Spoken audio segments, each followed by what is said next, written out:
Ciencia, Tecnología y Sociedad. Yo soy Miguel Cabrera y hoy contamos con la presencia del doctor César Cuello Nieto.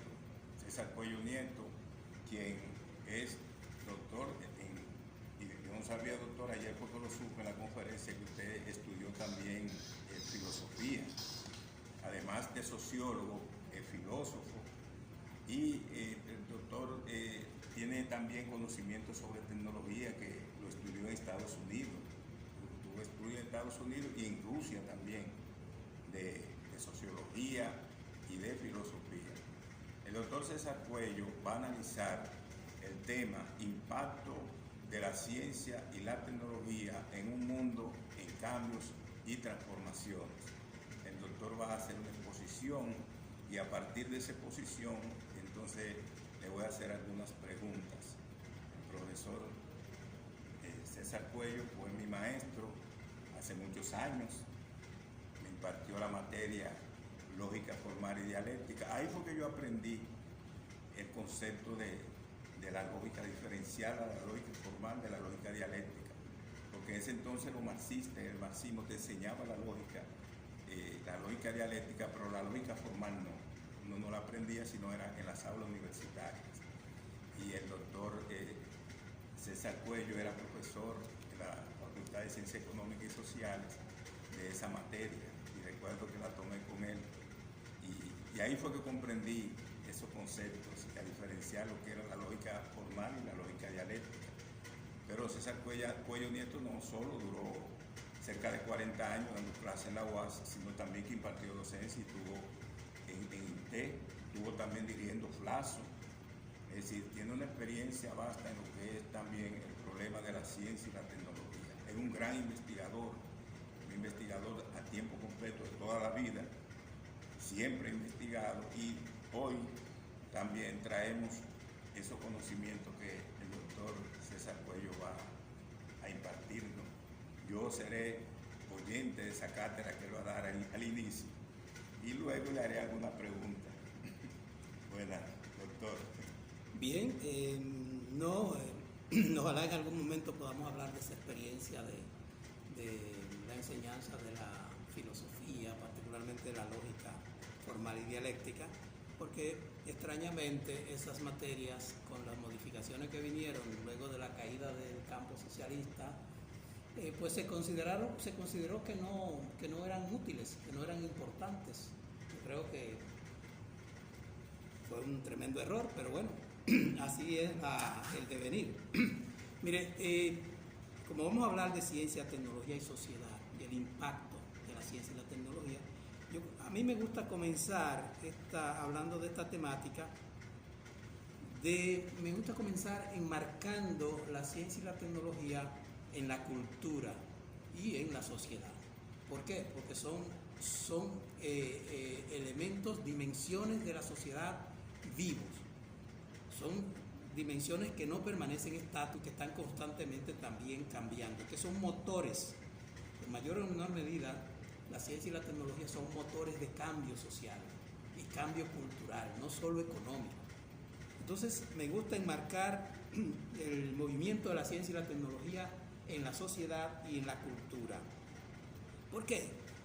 Bueno, de primera entrada hay que decir que la tecnología y la ciencia son elementos constitutivos de la cultura y de la sociedad, es decir, que están inmersos allí, que son, como decía, motorizadores de la cultura, de la sociedad, que se influyen recíprocamente. Entonces, a partir de allí, me gusta esclarecer también qué es ciencia y qué es tecnología, porque la gente manosea estos términos, estos conceptos, pero muchas veces no sabe diferenciar qué es ciencia, qué es tecnología, qué es lo particular en uno y en otro concepto, en otra dimensión de estos aspectos de la sociedad. Mucha gente cree que la tecnología es ciencia y que la ciencia es tecnología y que toda ciencia viene y que toda tecnología viene de la ciencia. Nada más erróneo. La tecnología tiene que ver con la actividad práctica inmediata de la gente. La tecnología surge desde los primeros orígenes del ser humano, desde el más remoto origen, como una forma de resolver problemas prácticos. Desde que el ser humano toma una lanza o un palo para bajar una fruta, o toma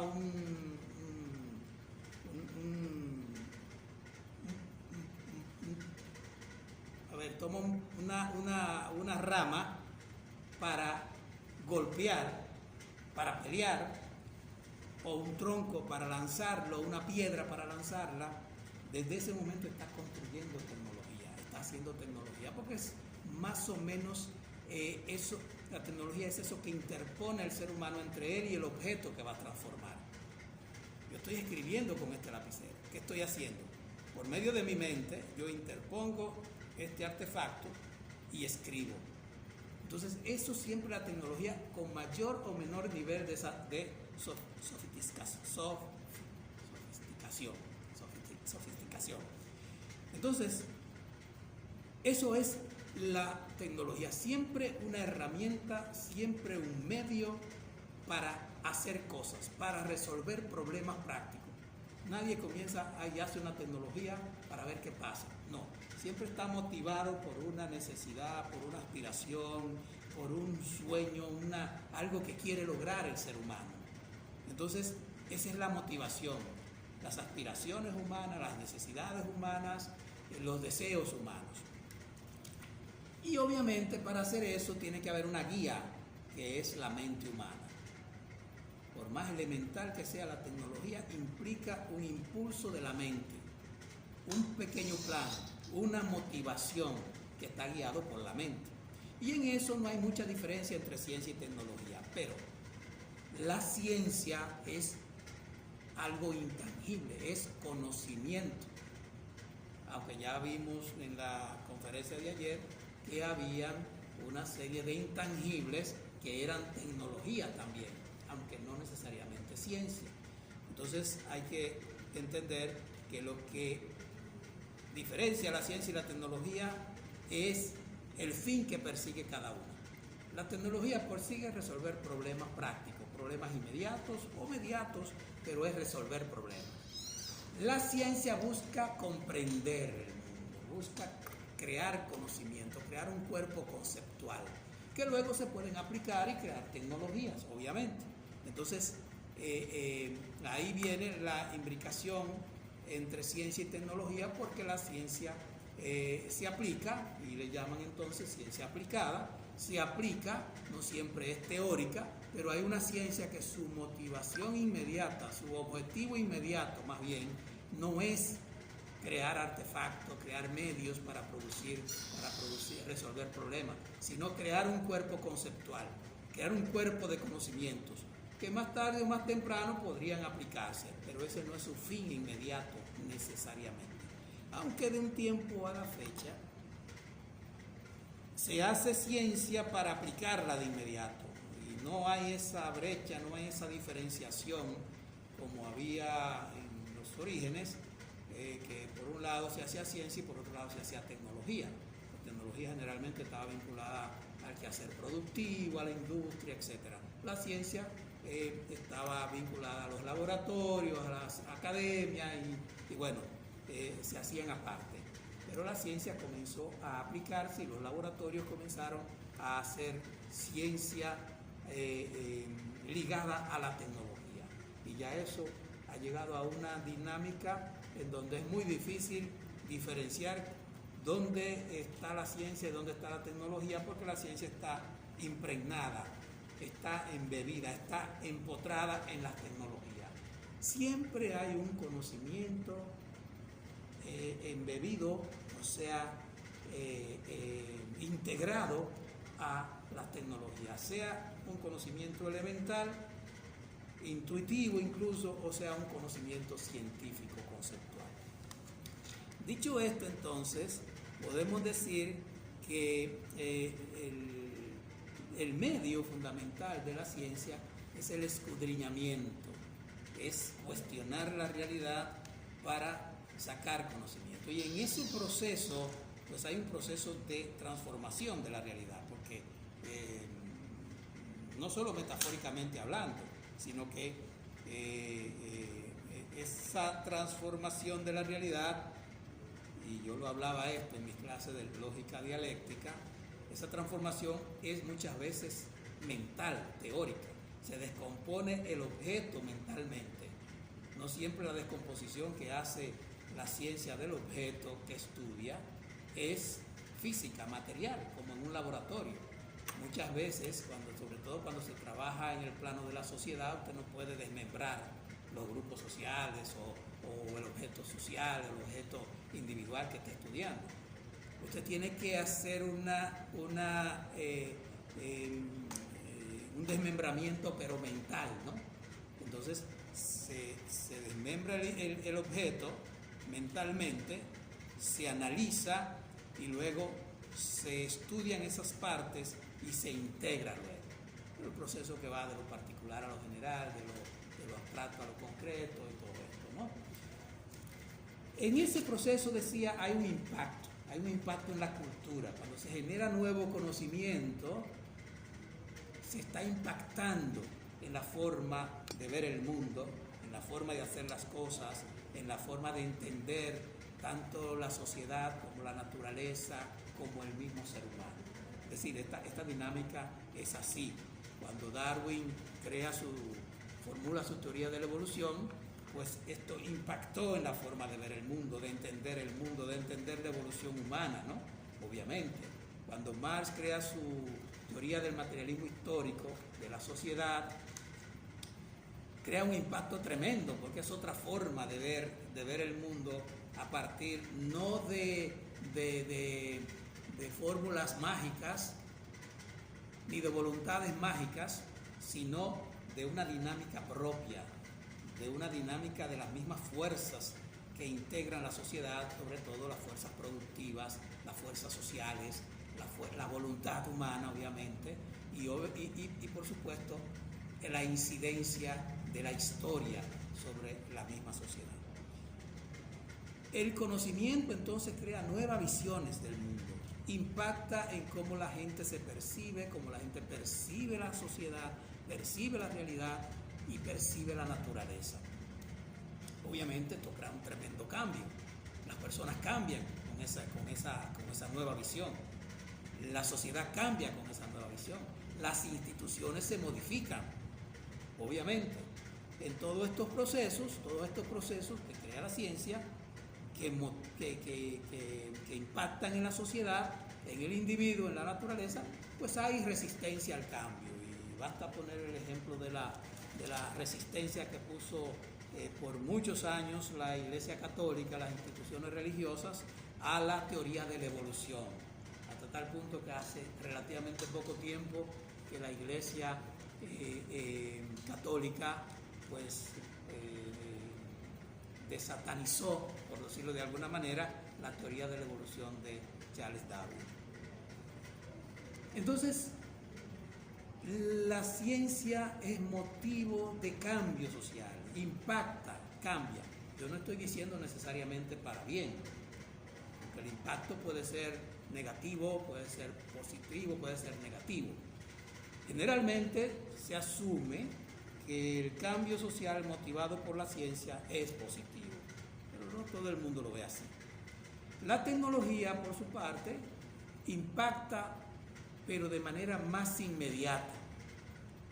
El cambio, las revoluciones tecnológicas impactan, pero en los marcos de una generación, incluso puede haber cambios continuos o saltos, podríamos decir revoluciones en muy poco tiempo. Obviamente, estos cambios siempre están ligados a motivaciones de grupos, motivaciones de la sociedad, motivaciones de sectores, y uno de los sectores que más impulsa el cambio tecnológico es el sector económico, el ámbito económico. Pero el ámbito económico no existe separado de las demandas de la sociedad, del consumo, de las búsquedas de ganancia, de rendimiento, de productividad, lo que llaman en una palabra búsqueda del desarrollo económico, crecimiento, etcétera. Yo no me voy a meter en esos conceptos, pero sí hay un impacto muy directo de la ciencia y la tecnología en esto que se ha llamado desarrollo y crecimiento económico. Hasta tal punto que hay quienes creen que todo el impacto de la ciencia y la tecnología en la sociedad es motivo de desarrollo, es decir, fortalece el desarrollo. No todo el mundo está de acuerdo con eso, incluyéndome a mí. Yo creo que hay sendas de desarrollo que se siguen motivados no por lo que necesita la gente, necesita la sociedad, necesitan los sectores mayoritarios, sino por lo que aspiran sectores específicos, sectores interesados en que la sociedad se enrumbe por uno u otro camino. Y esto obviamente no necesariamente conduce al bienestar, al progreso social. No todo desarrollo científico y tecnológico, en una palabra, motiva o lleva al progreso social. Progreso social entendido como mejora de las condiciones de vida de la gente, las condiciones sociales, el bienestar de la gente. Esto hay que decirlo porque si no tenemos una visión crítica del desarrollo y evolución de la ciencia y la tecnología, entonces nos creemos el cuento de que todo lo que viene de la ciencia y la tecnología y de la economía es para bien de la humanidad o para bien de todos. No es cierto que es para bien de todos. A veces los impactos son negativos, los impactos son solamente en una dirección, los impactos son para fortalecer a algunos sectores y olvidarse de otros. Obviamente esto depende de la estructura política, las estructuras ideológicas, esto depende del sistema, del modo de producción en donde se esté desarrollando la tecnología. Un modo de producción basado en el beneficio particular, en la ganancia como valor principal, como meta principal, entonces es una sociedad que tiende a priorizar los intereses de una minoría que tiene los recursos productivos, los medios económicos concentrados en su poder. Una sociedad, un sistema social en donde se prioriza el bienestar humano, la condición social, en donde se prioriza la mejora del individuo, de los grupos y de las instituciones, y obviamente se toma en cuenta la integridad del medio ambiente, es una sociedad que tiene más controles y tiende a redistribuir mejor los resultados del desarrollo de la ciencia y la tecnología. Eso no hay que perderlo de vista porque tenemos claro cuáles son los modelos que producen o que fortalecen y propician el desarrollo social y humano. Una sociedad basada meramente en el egoísmo, en la centralización de la riqueza, en la centralización del poder económico y político, es una sociedad que por lo general relega la condición humana, el desarrollo social y obviamente el cuidado de la naturaleza. Por eso tienen que haber esos controles, por eso tiene que haber ese balance para que no se vaya el famoso progreso, no se vaya en una dirección. Entonces, volviendo a lo que es la tecnología es esa ideación que hace el ser humano para resolver problemas inmediatos. Y esto es importante tenerlo en cuenta porque la tecnología no se produce para a ver qué pasa, para alguna vez, para algún día. Por eso es que la tecnología implica una inversión inmediata, implica una inversión económica, implica un costo y sobre todo la investigación tecnológica es costosa. Por eso las investigaciones tecnológicas que conducen al cambio, a la transformación, a las revoluciones en la sociedad generalmente son impulsadas por los países más desarrollados, por los países que tienen más poder económico, más riqueza. Le toca entonces a las sociedades menos desarrolladas importar, transferir esas tecnologías con una serie de trabas, con una serie de obstáculos, porque el que tiene la tecnología y el conocimiento no lo quiere ceder. No lo quiere ceder sencillamente porque eso cuesta dinero, porque eso cuesta recursos y no están dispuestos a dárselo a cualquiera. Hay que comprar esa tecnología, hay que adquirirla. Y si no se tienen recursos para adquirir esa tecnología, usted no la tiene, usted no llega a ella. Por eso decía Marx que la tecnología en manos de un sistema que concentra el poder en unos cuantos productores, en unos cuantos capitalistas, no se convierte en factor de crecimiento humano, en factor de desarrollo humano.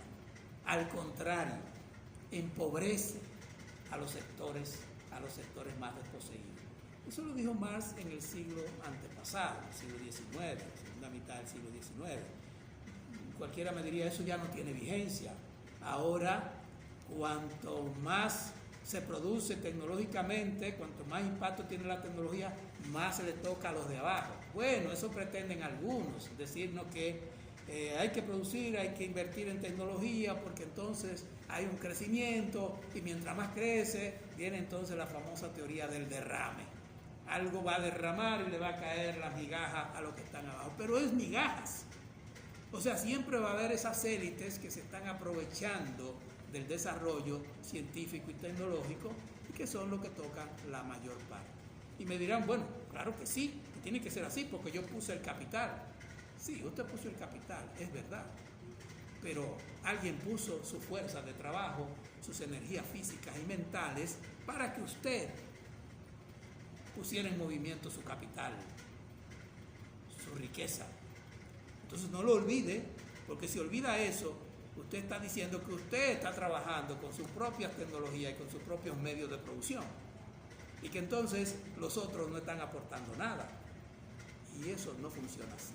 Se necesita la fuerza de trabajo, se necesita la mano de obra, se necesitan los trabajadores a nivel físico y a nivel mental, y con más razón ahora que se necesitan expertos con la gran revolución digital, la gran revolución de las tecnologías digitales y ahora más con la inteligencia artificial.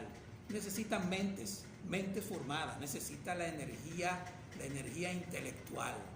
Eso no funciona solo. Por más que quieran decir que ahora ya no se van a necesitar trabajadores, que ahora ya no se va a necesitar mano de obra, que ahora basta con meter un programa en un artefacto y ya se maneja con inteligencia artificial. No, porque esa inteligencia artificial, como un diseño que es artificial, tiene que idearlo alguien. Por eso que la tecnología es siempre un proceso de ideación. Tiene que idearlo alguien. Tiene que ponerles metas a alguien. No se puede dejar todo a la automatización. De hecho, ahora mismo se está hablando de no dejar en manos de la inteligencia artificial el manejo de ciertas tecnologías, que sería catastrófico. Por ejemplo, ¿cómo le van a dejar a la decisión de la inteligencia artificial el manejo del botón nuclear? No se puede. De hecho, hay quienes ya potencias que están diciendo, pongámonos al día con esto y no perdamos de vista que cuando usted pone en marcha un proceso de inteligencia artificial, probablemente no lo pueda revertir. En cambio, si lo seguimos manejando en forma humana, sin dejar de ver que la inteligencia artificial también es humana, no quise decir que no fuera humana, es humana porque es creada por seres humanos, es en fin de cuentas tecnología también, pero cuando se pretende dejarla al libre albedrío y se pretende darle libre albedrío a la inteligencia artificial, entonces estamos hablando de algo muy serio. muy serio y estaríamos ya en los tiempos de Terminator y de otras producciones de ciencia ficción. Entonces todo eso está en discusión, todo eso está en debate. No estoy cuestionando la importancia, la revolución que está significando y va a resultar y va a significar la inteligencia artificial, de ninguna manera. Esto hay que prestarle mucha atención. La academia debe prestarle atención a ese debate, porque la academia debe introducir la parte crítica, no es solamente la algarabía de la producción, de la automatización, de todas las grandes ventajas económicas, productivas y prácticas de la inteligencia artificial. Hay que tomar en cuenta también que toda tecnología tiene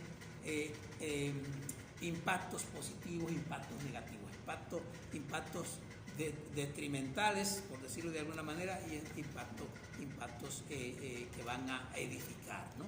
Entonces, eso se ve en todas partes. Por más que se diga que no, siempre va a haber un impacto favorable y unos impactos favorables y unos impactos desfavorables. Aún sea porque unos sectores se benefician más que otros y unos más que otros. Unos se benefician menos y otros se benefician más. ¿Por qué? Bueno, porque obviamente unos están más cerca de esas tecnologías, unos están más involucrados en términos de conocerla, manejarla, beneficiarse de ellas directamente, que otras. Otros les toca, digamos, por decirlo de la forma que lo dije anteriormente, le toca la migaja. Ahora, una pregunta importante es, ¿siempre las tecnologías sirven para crear más libertad? ¿O hay posibilidad de que las tecnologías, por el contrario, creen ese doble efecto? Por un lado son liberadoras y por otro lado, hasta cierto punto, esclavizadoras. Veámoslos directamente. Hay gente que esto lo libera, pero hay gente que han sido esclavos, que están esclavizados a este aparato, a esta tecnología. No lo perciben ni siquiera esclavizado yo. Pero vaya a ver cuál es el uso que le dan. Vaya a ver cuál es su sumisión acrítica a este tipo de tecnología. Y en un sentido más amplio a las tecnologías digitales y a todo lo que ha derivado en términos de redes sociales y de comunicación. Entonces, por una parte hay un proceso de liberación, es verdad, el que es consciente, el que es claro y tiene el control, el manejo y sabe hasta dónde sacarle ventaja, provecho a las tecnologías, ese probablemente reciba un efecto liberador.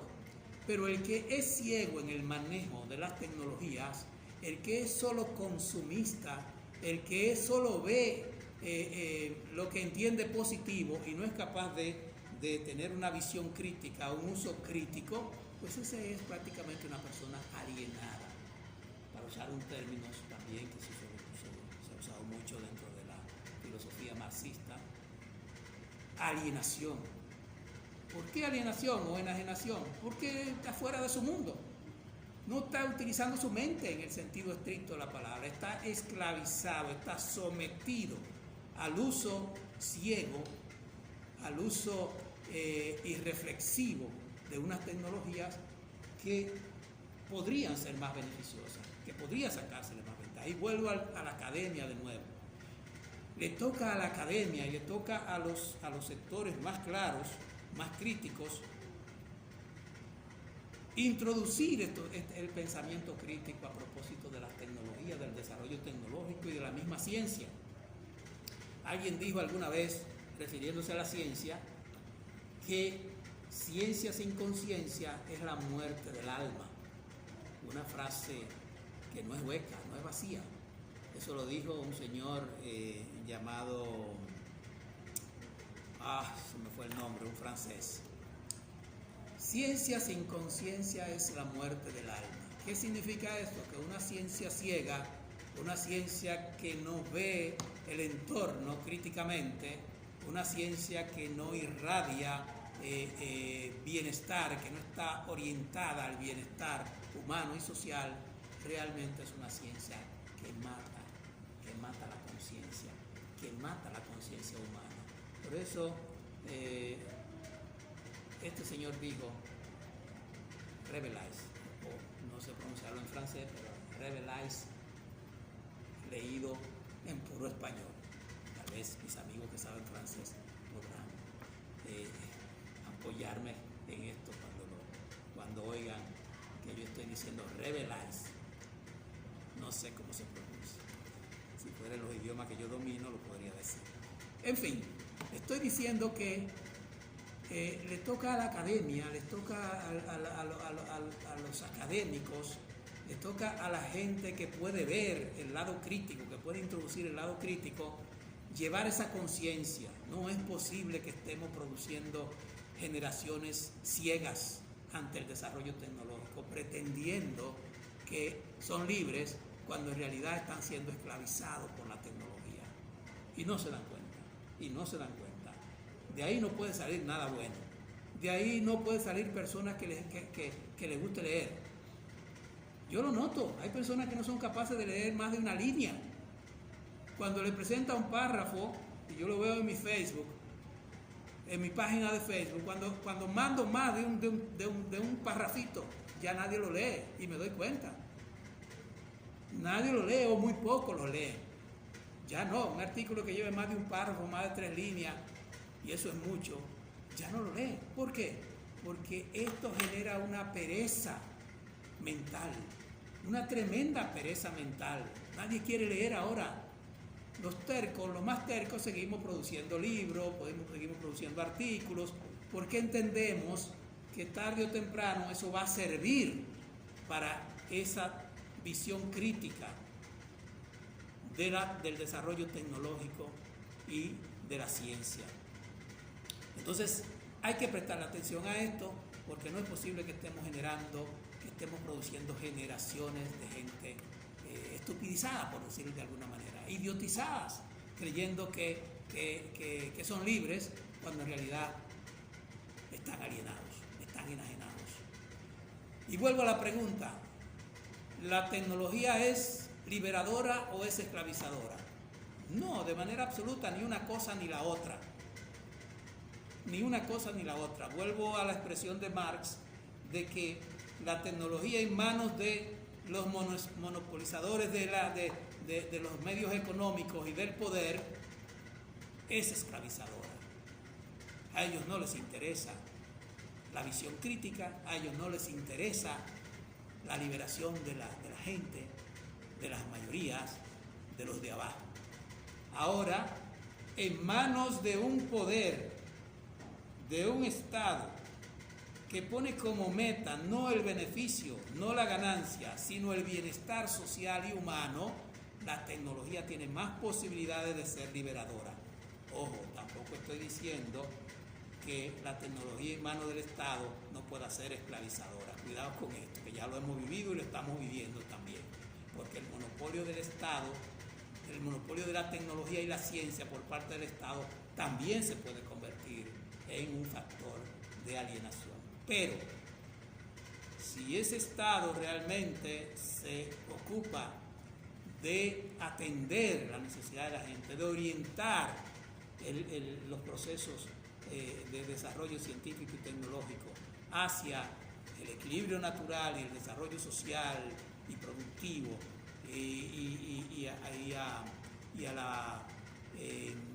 a los beneficios de la gente, entonces yo creo que puede ayudar más. No estoy planteando que en un sistema como este deban desaparecer las tecnologías como en manos privadas, jamás, porque eso no es posible. Estamos en un sistema capitalista, atrasado, todo lo que se quiera, pero es capitalista. Y los medios de producción están en manos privadas fundamentalmente.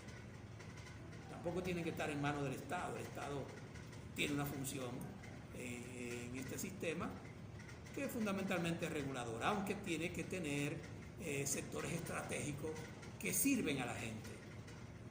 Y yo eso es lo que creo, ¿no? Las tecnologías, por ejemplo, de producción eléctrica, no pueden estar monopolizadas por el sector privado. Las tecnologías de la salud tampoco.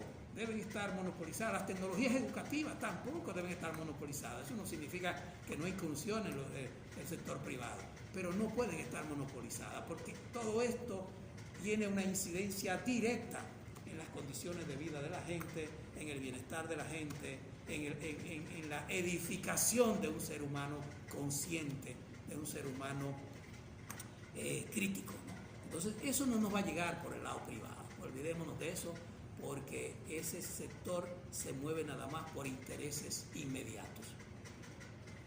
Ese es mi parecer. Aunque puede hacer una contribución siempre que haya empresarios conscientes, empresarios que tengan clara una función social edificante, ¿no? Y que no sean tan egoístas. En nuestro medio, a diferencia de países más desarrollados, incluso países escandinavos, europeos, varios, hay más conciencia del sector productivo sobre su compromiso con el resto de la sociedad. Aquí es una capa social bastante egoísta, bastante monopolizadora, bastante centrada en su poder. Y cuando hacen algo, una fundación y todo, es para sacar ganancias por ahí, ventaja de alguna manera también, pero no orientada necesariamente al beneficio social, a la construcción social, a la edificación del ser humano. Repito, no quiere decir que no se hagan cosas por ahí positivas, se hacen y hay ejemplos, ¿no? No quiero ser aquí un satanizador de los sectores productivos, porque en una sociedad como esta su rol es inevitable, su rol y el aporte que hacen no tiene por qué ser negativo. Hay 2 obras que usted escribió, una trata sobre tecnología, sobre ciencia, incluso, y ahí te analiza el medio ambiente, es decir, cómo ese libro yo lo traje ahí, un libro muy importante. Hay otro también sobre capital intelectual, es decir, esos dos tomos, son 2 libros muy importantes, análisis que usted hace, estos 2 tomos, que usted publicó. El primero hace varios años, donde se pronostican algunos cambios que hoy lo vemos realidad. Es decir, ¿qué lo motivó a usted a incursionar y producir estas 2 obras que son obras de consulta? Yo le exhorto a los investigadores, a los científicos, a los estudiantes, que consulten estas 2 obras. Son 2 obras que a mí me han ayudado mucho a comprender los cambios que se han dado y las transformaciones, tanto en la ciencia como en la tecnología. Sobre todo me impresionó mucho esa conferencia que usted dictó ayer, donde explica esa obra, gestión del capital intelectual en las instituciones de educación superior, caso de la Universidad Autónoma de Santo Domingo. Esa explicación que usted da ahí, sencilla, que dio aquí ayer en la conferencia, pero profunda, con gran profundidad, a mí me impresionó bastante porque comprendí la realidad y los casos que se dan de muchas debilidades que todavía nosotros podemos ir superando. Esas son 2 contribuciones que la sociedad dominicana debe sentirse satisfecha de que un ciudadano de nuestro país se haya intelectual, investigador y dedicado a la ciencia, haya producido materiales como estos, que son aportes. Este libro realmente recoge toda mi motivación, todos mis estudios en la primera parte de mi formación de posgrado. Cuando hacía mi maestría en la Universidad Politécnica en Nueva York, la mayoría de estos temas fueron inspirados ahí, después yo los fui desarrollando. Algunos se publicaron como artículos de revista, pero fue allí donde se me amplió la visión sobre el tema del impacto social de la ciencia y la tecnología, de la necesidad del estudio particular como objeto de estudio de la tecnología, esos impactos a todos los niveles, la tecnología como algo complejo. Entonces, por eso es que este libro se llama La compleja existencia de la tecnología. Recoge todas esas inquietudes, recoge tal vez la mayor parte del aprendizaje que tuve en mi formación en transferencia de tecnología y filosofía de la tecnología en la Universidad Politécnica, que viniendo del campo de la filosofía y la sociología, pues fue una forma de proyectar esa formación más teórica, más abstracta que yo tenía, de concretizarla en estudios concretos de la ciencia y la tecnología y del medio ambiente en particular.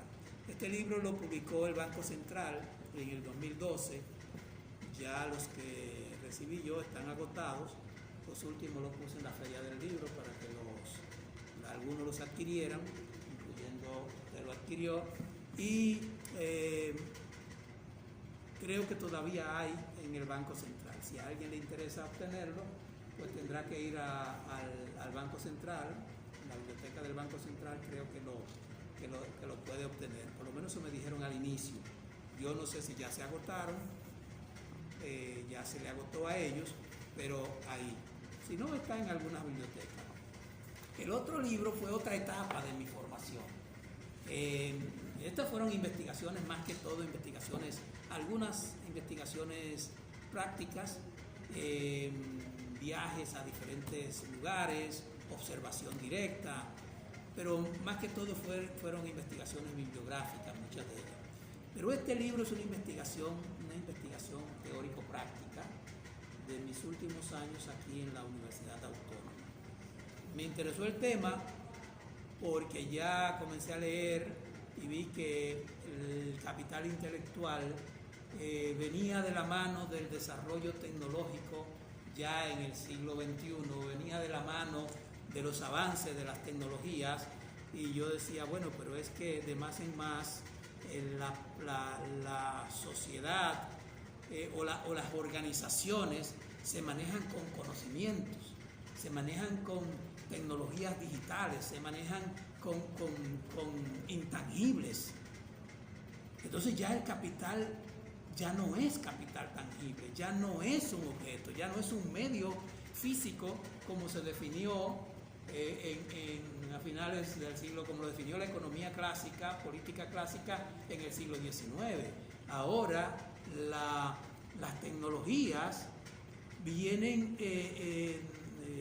la producción está dotada de una serie de intangibles, las organizaciones se manejan con intangibles, y en el caso particular de las instituciones de educación superior, por su propia naturaleza se manejan con intangibles, porque lo que los docentes transmiten, ¿qué es? Son intangibles, es conocimiento, son ideas, son fórmulas matemáticas, fórmulas químicas, lo que sea, pero es conocimiento. Entonces, por su naturaleza, la academia está dotada de capital intelectual. Esa es su esencia. Pero además, la investigación, que es otro eje de las academias, no de todas, pero muchas tienen como uno de sus ejes, la investigación para producir conocimientos, no solo para transmitir, como es el caso de la enseñanza, de la docencia, sino para transmitir.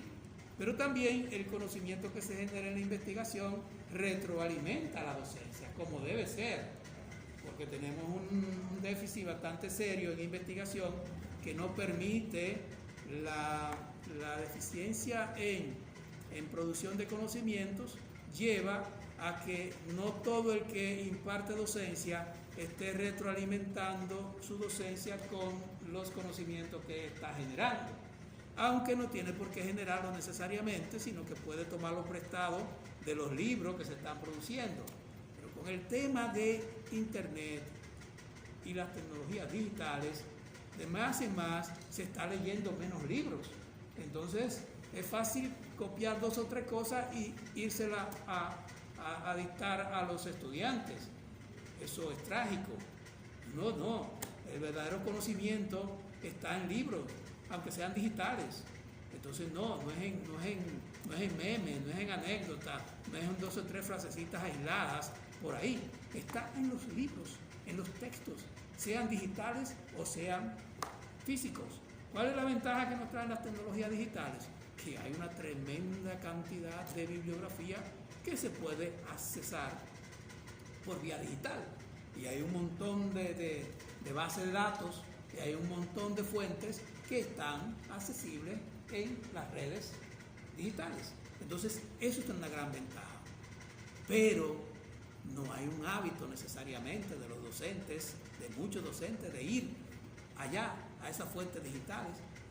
En muchos casos porque no están muy familiarizados con las tecnologías digitales. Hay lo que se llama, yo no quiero decir analfabetismo digital, algunos le llaman nativos digitales, como en mi caso. No me considero un analfabeto porque a pesar de no ser de la época digital, pues siempre he hecho un esfuerzo por dominar por lo menos algunos rudimentos de las tecnologías digitales que me permitan por lo menos manejarme en una red social, manejarme con estos aparatos y entender que es un programa. También en mi formación tomé materia de programación y puedo entender qué es lo que es un algoritmo, qué es lo que es un programa y qué es lo que es la inteligencia artificial en términos de unas tecnologías, para no perderme y creer que es algo mágico y saber que es una tecnología. Es una tecnología con una serie de ventajas, obviamente, con una serie de posibilidades que van y están ya revolucionando los diferentes aspectos de la realidad social y cultural.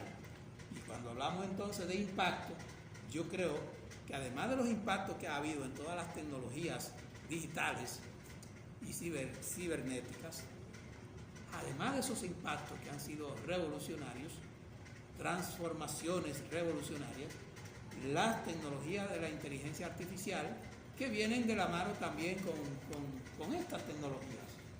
O sea, esas van también a tener sus revoluciones y hay que por lo menos entender para dónde van y qué nos van a traer. No es fácil hacer prospectiva de qué va a pasar, pero ya se puede visualizar que va a haber tremendos impactos en el desarrollo de la medicina, de los fármacos, en el desarrollo de la educación, en el desarrollo de la misma producción de bienes y servicios. Y obviamente eso va a impactar y está impactando ya la mente, y ojalá sea de manera positiva, ojalá no sea para embrutecer más a algunos y solamente se liberen unos cuantos y que no tengamos unas grandes masas alienadas, embrutecidas por estas tecnologías, consumidores ciegos o consumidoras ciegas, esas masas de tecnologías que debían ser para liberar las mentes y para liberar del trabajo pesado y para proporcionar más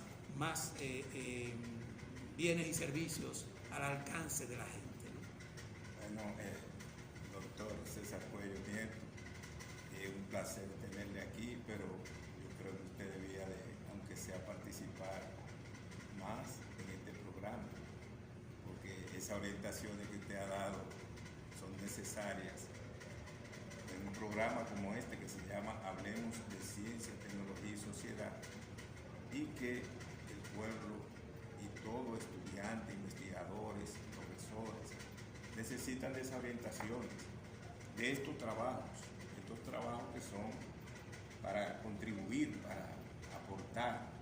Aquí usted ha hecho un aporte significativo con estos dos libros que motivan. Yo lo he adquirido, lo he leído, digo, pero mi profesor nos ha quedado, por lo menos contribuido con el desarrollo. Todo eso después que usted fue mi alumno. Sí, o sea, sí. Yo creo que es una responsabilidad del académico no quedarse estancado repitiendo las primeras clases. Mis primeras clases eran puro rumiar en los textos. Muchos los había estudiado, muchos eran mis textos con lo que yo estudié, otros eran nuevos textos, pero era rumiando en lo que otro había dicho. Y no nos podemos quedar en eso.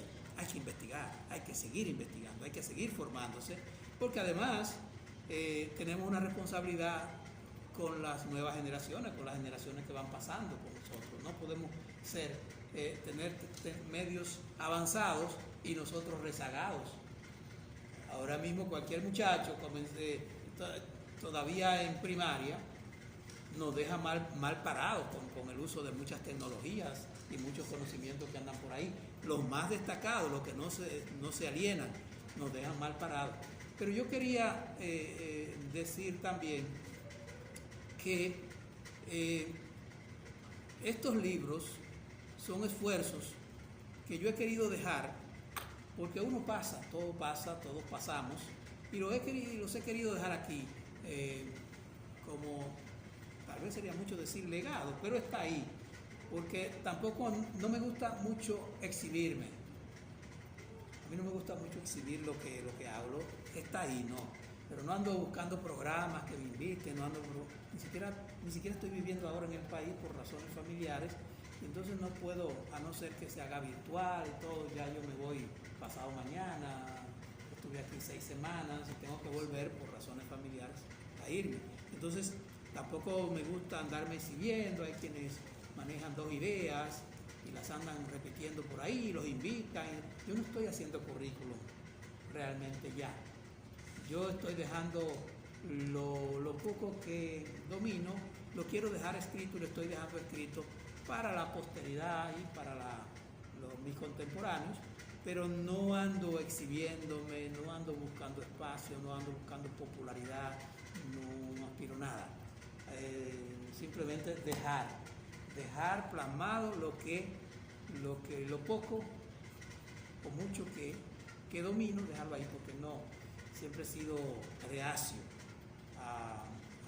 a exhibirme y a andar por ahí como una vedette, desnudándome en todas partes. No, soy muy parco en eso, Sin embargo, yo espero que usted con su alumno haga una sesión y participe, aunque sea en 2 programas más. Definitivamente, tendrá que ser virtual o aprovechar que yo venga, le avisaría cuando esté acá y podríamos no hacerlo virtual. vía Zoom. Definitivamente eso se puede, podemos seguir hablando de estos temas, Sí. tomar aspectos más específicos. De hecho va a haber un congreso acá el año próximo sobre filosofía de la tecnología e inteligencia artificial, y me han dicho que participe con una ponencia, tal vez lo haga, pero como tengo mi tiempo muy limitado, y vendría probablemente en mayo, pero podemos hacer virtual. Sí, y seguir tratando. Yo quiero seguir tratando el tema tecnológico, sí. y el tema del capital intelectual. Más ahora, con la inteligencia artificial, el tema de la gestión del capital intelectual se redimensiona. Ayer lo planteaba en la conferencia acá. Si la academia no tiene claro que estas tecnologías están revolucionando y van a revolucionar aún más la inteligencia o las inteligencias artificiales, entonces anda perdida. La academia en general, no solo la UAS, andan perdidas. Y para eso tienen que crear un movimiento. Tienen que crear un movimiento crítico que discuta, que reflexione el tema y que vea que se está haciendo a nivel práctico, pero también desarrollar de manera abstracta, de manera teórica el tema. Y para eso los sociólogos, los filósofos, los historiadores, los psicólogos, pues están llamados a jugar un rol importante, no solamente los ingenieros, no solamente los administradores, los pensadores de las humanidades y de las sociales están llamados también a jugar un rol importante en ese debate, en esa reflexión. Bueno, muchas gracias, doctor César Cuello Nieto.